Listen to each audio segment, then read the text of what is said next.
தமிழர்கள் விவேகத்தோடு நம் முன்னோர்கள் வாழ்ந்து காட்டிய வழிமுறைகளை கடைபிடித்து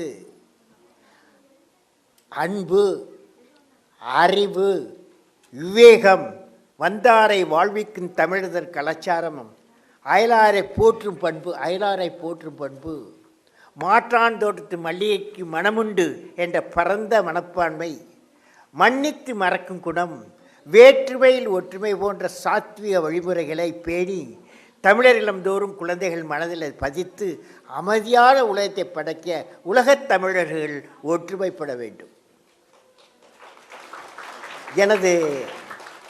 எனது வாழ்க்கையின் பல்வேறு நிலைகளில் உறுதுணையாக இருந்து